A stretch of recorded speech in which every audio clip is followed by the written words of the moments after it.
नमस्ते। आज हम बात कर रहे हैं शिक्षा जगत में होने वाले एक नए बदलाव की, जिस पर सभी लोगों की अपनी अलग अलग अवधारणाएं हैं। दरअसल बात यह है कि केंद्रीय माध्यमिक शिक्षा बोर्ड यानी CBSE ने 9वीं से 12वीं तक ओपन बुक परीक्षा शुरू करने की योजना पर काम करना शुरू कर दिया है। रिपोर्ट में हम इस योजना के विभिन्न पहलुओं पर विस्तार से चर्चा करेंगे। आप देख रहे हैं KKN लाइव। मैं हूं कुंदन। सबसे पहले हम जानते हैं कि आखिर ओपन बुक परीक्षा है क्या। ओपन बुक परीक्षा का सीधा साधा मतलब है कि छात्र परीक्षा के दौरान किताबों का उपयोग कर सकेंगे। इसका सीधा मकसद पारंपरिक रटने वाली परीक्षाओं को बदलकर एक ऐसा व्यवस्था बनाना है जिसमें अवधारणाओं को समझने और उनका विश्लेषण करने पर ध्यान देना होता है।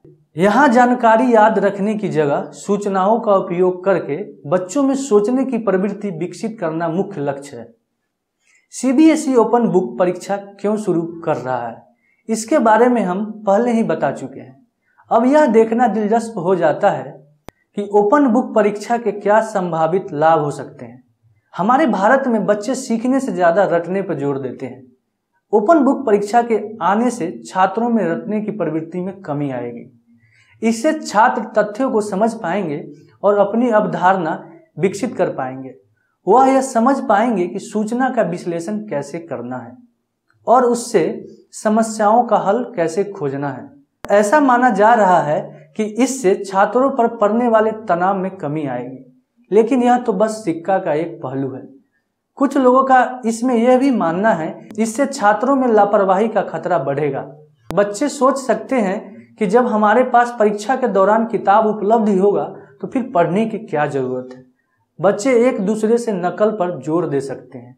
इसके अलावा इस पद्धति को लागू करने में कई परेशानियां भी हैं, जैसे इसके लिए अलग से प्रश्न पत्र तैयार करना होगा जो हमारे पारंपरिक परीक्षाओं से अलग होगा।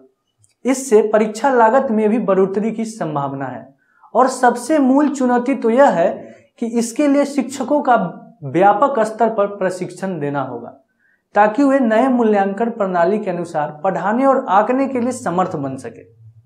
हमें उम्मीद है ओपन बुक परीक्षा से जुड़ी सभी सवालों का जवाब आपको इस रिपोर्ट में मिल गया होगा, लेकिन इस पर आपकी क्या राय है? ओपन बुक परीक्षा एक अच्छा विचार है या नहीं? क्या आपको लगता है यह भारतीय शिक्षा प्रणाली में सकारात्मक बदलाव ला सकती है? नीचे कमेंट सेक्शन में जरूर बताएं। धन्यवाद।